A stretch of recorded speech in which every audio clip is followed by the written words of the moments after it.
Marc Aurèle, Pensée pour moi-même. Livre 9.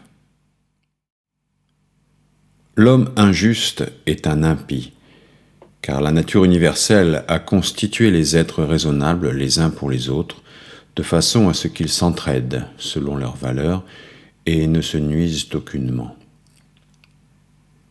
Qui transgresse ce dessein est évidemment impie envers la plus vénérable des divinités. Le menteur l'est aussi, à l'égard de la même divinité, car la nature universelle est la nature des êtres, et les êtres sont apparentés à toutes les choses existantes. Cette divinité, on l'appelle aussi vérité, cause première de toutes les vérités. Celui qui ment volontairement est impie dans la mesure où, en trompant, il commet une injustice. Celui qui ment involontairement est impie dans la mesure où il détonne dans la nature universelle, trouble l'ordre en combattant la nature du monde. La combat également celui qui se porte malgré lui à l'encontre de la vérité. Il avait reçu de la nature des ressources qu'il a négligées, si bien qu'il n'est plus capable de distinguer le vrai du faux. Est impie aussi celui qui recherche les plaisirs comme des biens, en évitant les peines comme des maux. Car, nécessairement, un tel homme reprochera souvent à la nature universelle de répartir injustement les bons et les méchants, puisque souvent les méchants vivent dans les plaisirs, tandis que les bons sont dans la peine. D'ailleurs, celui qui craint les peines craindra un jour l'un des événements futurs du monde, et c'est déjà une impiété. Et celui qui recherche les plaisirs ne pourra s'abstenir de l'injustice, et manifestement c'est aussi une impiété. Il faut que les choses qui sont indifférentes à la nature universelle, et elle n'aurait pas créé les unes et les autres si cela ne lui était indifférent, soient indifférentes aussi à ceux qui veulent suivre la nature et vivre en accord avec elle. Donc, il commet évidemment une impiété, celui à qui les choses comme la peine et le plaisir, la vie et la mort, la gloire et l'obscurité ne sont pas indifférentes. Car elles sont indifférentes à la nature universelle, c'est-à-dire qu'elles arrivent indifféremment aux hommes d'aujourd'hui et à ceux de demain en vertu d'une impulsion originelle de la Providence. À l'origine, elle s'est lancée dans l'ordonnance de l'univers en concevant certaines raisons pour les choses futures, en déterminant les forces génératrices de ces réalités, de ces transformations et de ces successions. Il serait plus élégant de quitter les hommes sans avoir goûté au mensonge, à l'hypocrisie, au dédain ni à l'orgueil. Rendre l'âme en étant écœurée est une sortie de secours. Tu préfères persister dans le vice ? L'expérience ne t'a pas encore persuadé d'éviter cette peste ? La corruption de l'intelligence est en effet bien plus pestilentielle que la pollution atmosphérique. Cette peste-là concerne les animaux en tant qu'animaux, celle-ci, les hommes en tant qu'hommes.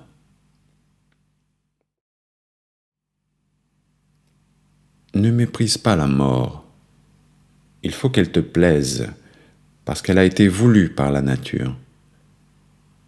La décomposition du corps est semblable à la jeunesse, à la vieillesse, à la croissance, à la maturité, à la dentition, au poil, aux cheveux blancs, à la fécondation, à la grossesse, à l'accouchement et à tout ce qu'apportent les saisons de la vie. C'est le fait d'un homme réfléchi de n'être à l'égard de la mort ni entier, ni violent, ni arrogant, mais de l'attendre comme une chose naturelle. De même que tu attends le moment où le bébé va sortir du ventre de ta femme, accepte l'heure où ton âme quittera son enveloppe. Et si tu veux un précepte simple qui aille droit au cœur, examine les objets dont tu vas te séparer et les lieux auxquels ton âme ne sera plus mêlée. Voilà ce qui te rendra particulièrement accommodant à l'égard de la mort. Il faut heurter le moins possible les hommes, mais prendre soin d'eux et les supporter avec douceur, tout en te souvenant que tu vas être séparé de ceux qui ne partagent pas tes principes. Mais tu sais bien que le désaccord dans la vie commune, lasse au point qu'on dise « Viens, mort », de peur que moi aussi je ne m'oublie moi-même. Le pécheur pêche contre lui-même. L'homme injuste commet une injustice contre lui-même en se rendant lui-même méchant.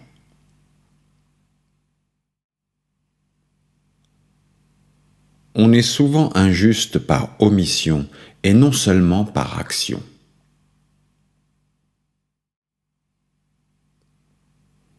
Il suffit que l'opinion présente soit intelligible, que l'action présente soit sociale et que la disposition présente soit favorable à tout événement produit par la cause extérieure.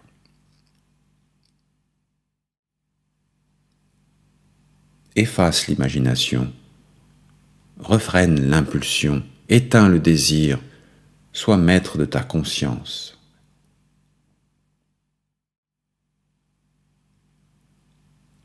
Les êtres dénués de raison se partagent une seule âme animale, et les êtres raisonnables, une seule âme sensée, de même qu'il y a une seule terre pour tous les corps terreux.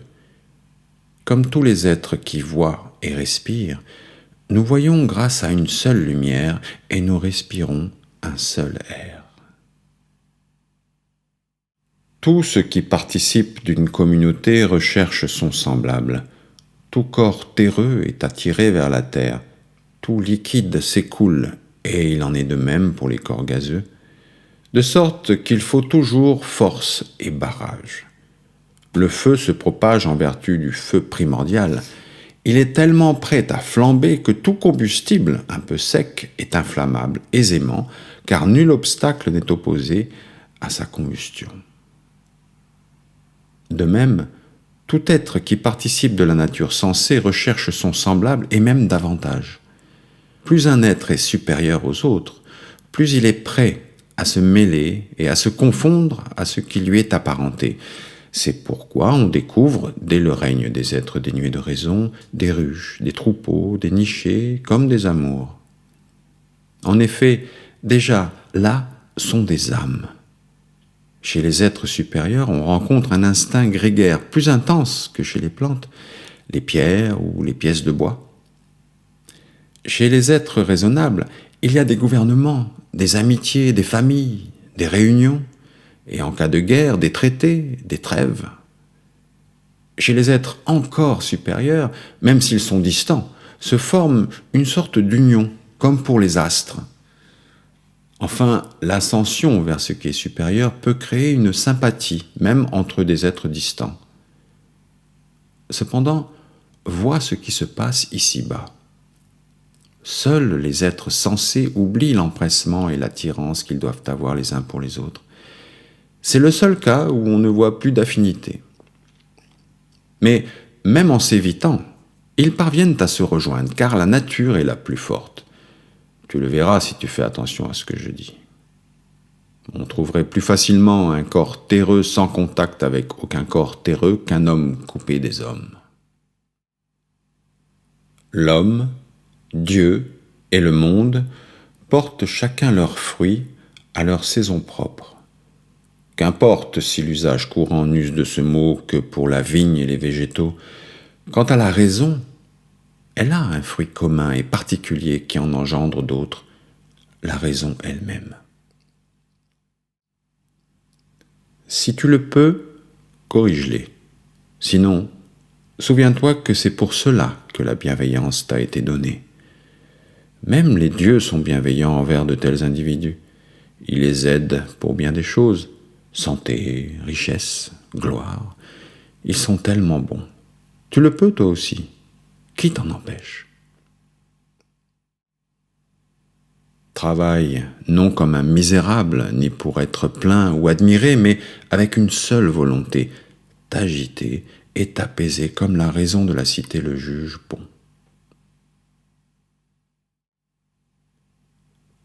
Aujourd'hui, je suis sorti de tout embarras, ou plutôt j'ai rejeté tout embarras, car il n'était pas extérieur, mais intérieur à mes opinions. Tout cela est familier par l'expérience, éphémère par la durée et vil par la matière. Tout se passe maintenant comme du temps de ceux que nous avons enterrés. Les choses se tiennent à la porte, repliées sur elles-mêmes, sans rien savoir ni manifester d'elles-mêmes. Qu'est-ce qui se manifeste sur elles? La conscience. Ce n'est pas dans la passion, mais dans l'activité que réside, pour l'être raisonnable et social, le bien et le mal, ainsi que le vice et la vertu. Pour la pierre lancée en l'air, retomber n'est pas un mal, pas plus que s'élever n'est un bien.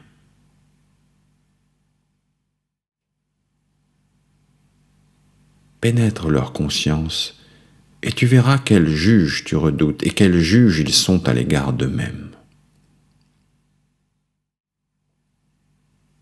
Tout est en transformation. Toi-même, tu es en changement constant et en un sens, en dissolution. Il en va ainsi du monde entier. Le péché d'autrui, laisse-le où il est. La cessation d'une activité, le repos, et pour ainsi dire la mort d'une impulsion ou d'une opinion ne sont pas un mal. Viens-en maintenant à l'âge. Enfance, adolescence, jeunesse, vieillesse. Toute transformation est une mort. Quoi de si terrible?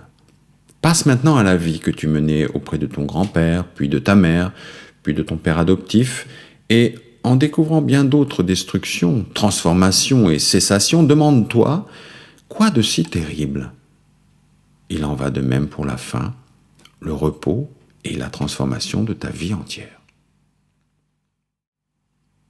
Cours à ta conscience, à celle de l'univers, à celle de cet homme, à la tienne pour en faire une intelligence juste, à celle de l'univers pour te remémorer de quel ensemble tu fais partie, à celle de cet homme pour examiner s'il procède d'ignorance ou de jugement et pour estimer qu'il t'est apparenté. Que chacune de tes actions complète la vie sociale, comme toi-même tu complètes la communauté. Toute action de toi qui n'aurait pas de rapport de près ou de loin avec une finalité sociale disperse la vie, la divise, est séditieuse, comme celui qui, au sein d'une démocratie, se retire de la participation à l'Assemblée.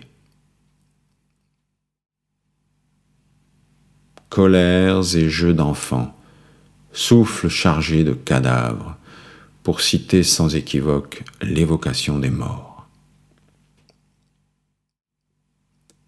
Va à la nature de la cause et considère-la en faisant abstraction de la matière, puis détermine la durée maximale de l'objet en question. Tu as enduré 1000 maux parce qu'il ne t'a pas suffi que ta conscience fasse ce pourquoi elle est constituée. Assez. Quand d'autres hommes te blâment, te haïssent ou expriment des sentiments analogues, va à leur âme, pénètre-les et vois ce qu'ils sont au-dedans. Tu verras que tu n'as pas à te tourmenter pour les faire penser ceci ou cela de toi. Cependant, il faut leur être bienveillant, car par nature ce sont tes amis. Les dieux eux-mêmes les aident de toutes sortes de façons, par des songes, des oracles, à obtenir ce qui leur importe.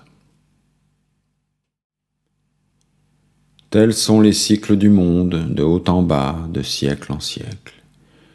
Ou bien l'intelligence universelle a une impulsion, et dans ce cas, accepte-la, ou bien elle n'a eu qu'une seule impulsion dont la suite découle par voie de conséquence, une chose étant induite par l'autre, puisqu'il s'agit d'atomes en quelque sorte.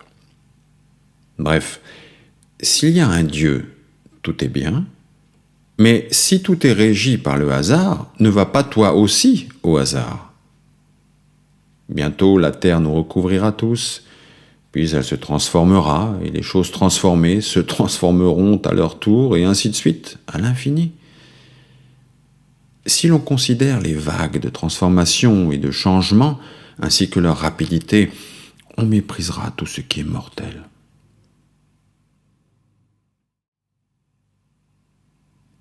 La cause universelle est un torrent. Elle emporte tout. Comme ils sont négligeables, ces homoncules qui font de la politique et croient agir en philosophes, petits morveux, eh bien, homme, fais ce que ta nature exige en ce moment. Lance-toi si tu peux et ne regarde pas autour de toi pour voir si on le sait. N'ambitionne pas la République de Platon, mais contente-toi de progresser un peu sans minimiser le résultat. Qui pourrait changer les principes des hommes? Et même si on ne les change pas, que sont-ils d'autres que des esclaves qui gémissent et font semblant d'obéir? Que viens-tu maintenant me parler d'Alexandre, de Philippe, de Démétrios, de Phalère?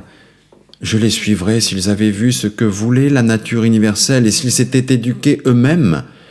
Mais s'ils ont joué la tragédie, personne ne m'a condamné à les imiter. L'œuvre de la philosophie est simple et modeste. Ne m'entraîne pas à la vanité. Contemple d'en haut les milliers de troupeaux, les milliers de cérémonies, la navigation au milieu des tempêtes et des bonasses, et les variétés d'êtres qui naissent, vivent et disparaissent. Comment vivaient les autres jadis? Comment vivra-t-on après toi? Et comment vivent aujourd'hui les peuples étrangers? Pense-y. Combien ne connaissent même pas ton nom? Combien l'auront bien vite oublié? Combien qui peut-être te louent aujourd'hui te blâmeront demain? Ni la mémoire, ni la gloire, ni rien au monde ne vaut la peine qu'on en parle.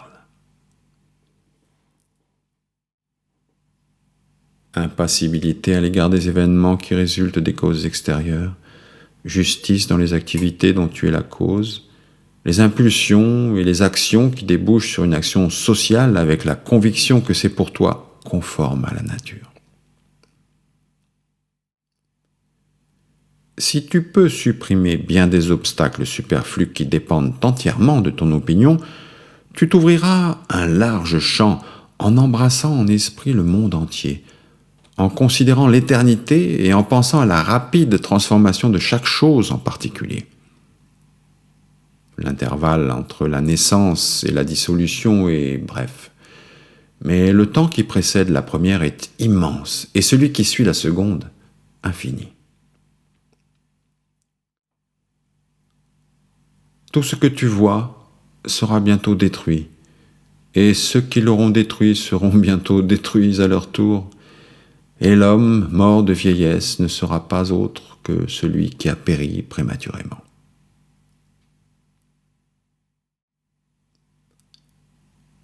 Quelles sont leurs consciences? À quoi consacrent-ils leurs efforts? En fonction de quoi aiment-ils, estiment-ils? Imagine que tu vois leurs âmes à nu. Quand ils pensent nuire par leur critique ou aider de leur louange, quelle présomption!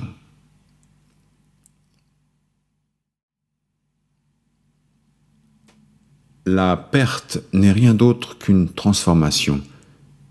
La matière universelle s'en réjouit, et c'est selon elle que tout se passe, que tout s'est semblablement passé de toute éternité et que se passeront les choses analogues à l'infini. Pourquoi dis-tu que tout s'est mal passé et se passera toujours mal, qu'il ne s'est jamais trouvé parmi tant de dieux aucune puissance pour rectifier cela, et que le monde est condamné à subir des maux perpétuels? La putréfaction de la matière de chaque être donne de l'eau, de la poussière, des eaux, de la puanteur. Le marbre, des callosités de la terre. L'or et l'argent, des sédiments. Les vêtements, des poils. La pourpre, du sang. Et tout à l'avenant. Ton souffle aussi est du même acabit. Il passe des uns aux autres. Assez de cette vie pitoyable, de la grogne, des singeries. Pourquoi te troubler? Qu'y a-t-il là de neuf? Qu'est-ce qui te met hors de toi? La cause? Examine-la. La matière? Examine-la. À part cela, il n'y a rien. Mais sois désormais plus simple et plus honnête avec les dieux. Assister à cela 100 ans ou 300 ans revient au même. S'il a péché, le mal est là. Mais peut-être n'a-t-il pas péché?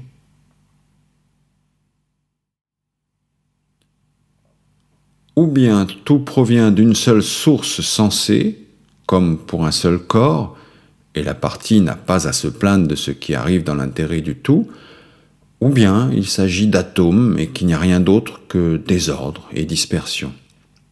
Pourquoi te troubler? Dis à ta conscience, tu es morte, tu es détruite, tu es abrutie, tu joues la comédie, tu suis le troupeau, tu broutes.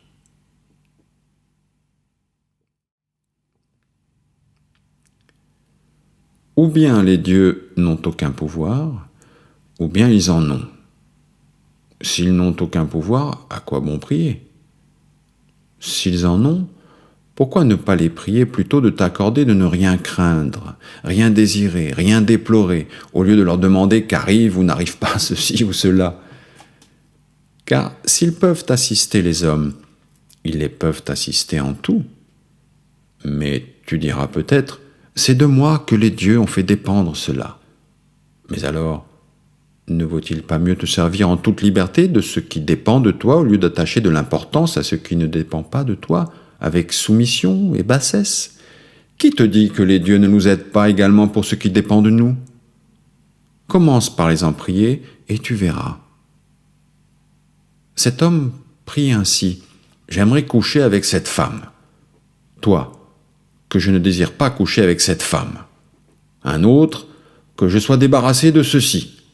Toi, que je n'ai pas besoin d'être débarrassé de ceci. Un troisième, que je ne perde pas mon enfant. Toi, que je ne redoute pas de le perdre. Bref, tourne ainsi tes prières et vois ce qu'il advient.